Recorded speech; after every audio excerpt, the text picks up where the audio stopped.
Good morning. Welcome back to Hiking with God. And we are in Coeur d'Alene Park. We are central to that park. We are right contiguous to the Coeur d'Alene Lake. And we are in Genesis 12. So let's get going. Of Bethel and pitched his tent with Bethel on the west and Ai on the east. There he built an altar to the Lord and called on the name of the Lord. Then Abram set out and continued toward the Negev. Now there was a famine in the land, and Abram went down to Egypt to live there for a while because the famine was severe. As he was about to enter Egypt, he said to his wife Sarai, "I know what a beautiful woman you are.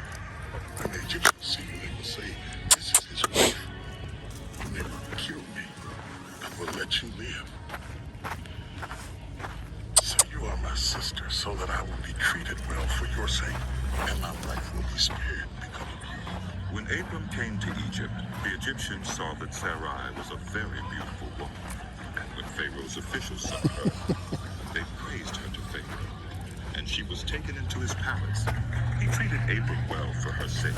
And Abram acquired sheep and cattle, male and female donkeys, male and female servants, and camels. But the Lord inflicted serious diseases on Pharaoh and his household because of Abram's wife Sarai. So Pharaoh summoned Abram. "What have you done to me?" He said, "Why didn't you tell me she was your wife? Why did you say she is my sister, so that I took her to be my wife? Now then, here is your wife. Take her and go." Then Pharaoh gave orders about Abram to his men, and they sent him on his way with his wife and everything he had. So Abram went up from Egypt to the Negev with his wife and everything he had, and Lot went with him. Abram had become very wealthy in livestock and in silver and gold. From the Negev he went from place to place until he came to Bethel, to the place between Bethel and Ai, where his tent had been earlier, and where he had first built an altar. There Abram called on the name of the Lord. Now Lot, who was moving about with Abram, also had flocks and herds and tents. But the land could not support them while they stayed together, for their possessions were so great that they were not able to stay together, and quarreling arose between Abram's herders and the herders of Lot. The Canaanites and Perizzites were also living in the land at that time. So Abram said to Lot, "Let's not have any quarreling between you and me, or between your herders and mine, for we are close relatives. Is not the whole land before you? Let's part company. If you go to the left, I'll go to the right. If you go to the right, I'll go to the left." Lot looked around and saw that the whole plain of the Jordan was well watered, like the garden of the Lord, like the land of Egypt toward Zoar. This was before the Lord destroyed Sodom and Gomorrah. So Lot chose for himself the whole plain of the Jordan and set out toward the east. The two men parted company. Abram lived in the land of Canaan, while Lot lived among the cities of the plain and pitched his tents near Sodom. Now the people of Sodom were wicked and were sinning greatly against the Lord. The Lord said to Abram after Lot had parted from him, "Look around from where you are, to the north and south, to the east and west. All the land that you see, I will give to you and your offspring forever. I will make your offspring like the dust of the earth, so that if anyone could count the dust, then your offspring could be counted. Go, walk through the length and breadth of the land, for I am giving it to you." So Abram went to live near the great trees of Mamre at Hebron, where he pitched his tents. There he built an altar to the Lord. At the time when Amraphel was king of Shinar, Arioch, king of Elasar, Kedorlaomer, king of Elam, and Tidal, king of Goyim. These kings went to war against Bassett, king of Sodom. Bersha, king of Gomorrah, Shinar, king of Admah, Shemeber, king of Zeboiim, and the king of Bela, that is Zoar. All these latter kings joined forces in the valley of Siddim, that is, the Dead Sea Valley. For 12 years they had been subject to Chedorlaomer, but in the 13th year they rebelled. In the 14th year, Chedorlaomer and the kings allied with him went out and defeated the Rephaites in Ashtaroth Karnaim, the Zuzites in Ham, the Emites in Shaveh, Kiriathaim, and the Horites in the hill country of Seir, as far as El Paran, near the desert. Then they turned back and went to En-Mishpat, that is Kadesh, and they conquered the whole territory of the Amalekites, as well as the Amorites who were living in Hazazon Tamar. Then the king of Sodom, the king of Gomorrah, the king of Admah, the king of Zeboiim, and the king of Bela, that is Zoar, marched out and drew up their battle lines in the valley of Siddim against Chedorlaomer, king of Elam, Tidal, king of Goyim, Amraphel, king of Shinar, and Arioch, king of Elasar, 4 kings against 5. Now the valley of Siddim was full of tar pits, and when the kings of Sodom and Gomorrah fled, some of the men fell into them, and the rest fled to the hills. The 4 kings seized all the goods of Sodom and Gomorrah, and all their food. Then they went away. They also carried off Abram's nephew Lot and his possessions, since he was living in Sodom. A man who had escaped came and reported this to Abram the Hebrew. Now Abram was living near the great trees of Mamre the Amorite, a brother of Eshcol and Anna, all of whom were allied with Abram. When Abram heard that his relative had been taken captive, he called out the 318 trained men born in his household and went in pursuit as far as Dan. During the night, Abram divided his men to attack them, and he routed them, pursuing them as far as Hobah, north of Damascus. He recovered all the goods and brought back his relative Lot and his possessions, together with the women and the other people. After Abram returned from defeating Chedorlaomer and the kings allied with him, the king of Sodom came out to meet him in the valley of Shaveh, that is, the king's valley. Then Melchizedek, king of Salem, brought out bread and wine. He was priest of God Most High, and he blessed Abram, saying, Blessed be Abram by God Most High, creator of heaven and earth. And praise be to God Most High, who delivered your enemies into your hand. Then Abram gave him 1/10 of everything.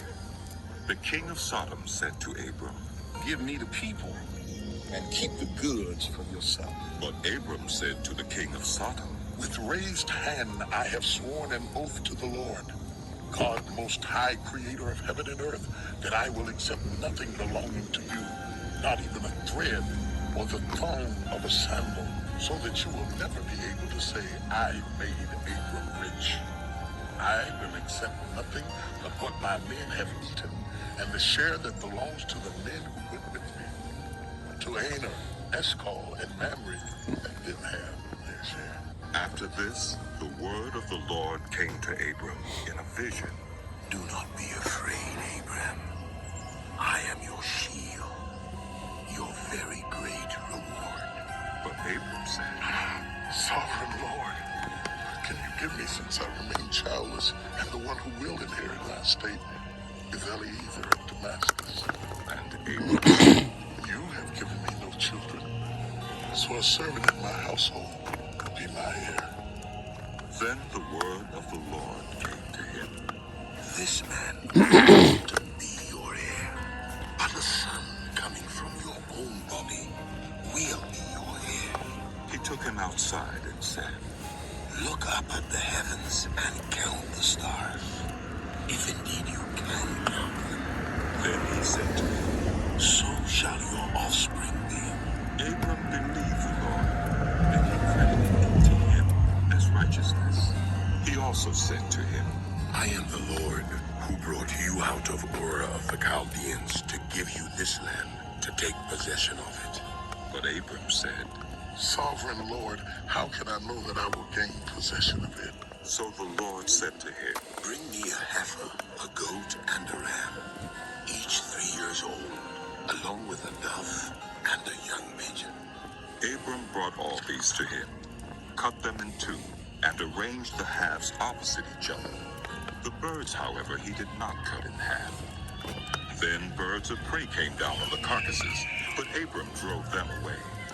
As the sun was setting, Abram fell into a deep sleep, and a thick and dreadful darkness came over him.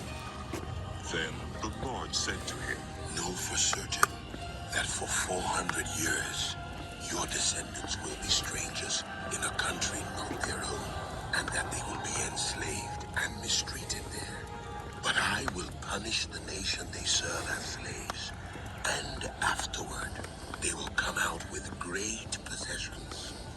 You, however, will go to your ancestors in peace and be buried at a good old age. In the 4th generation, your descendants will come back here, for the sin of the Amorites has not yet reached its full measure. When the sun had set and the waters had fallen, a smoking fire pot with a blazing torch appeared and passed between the pieces.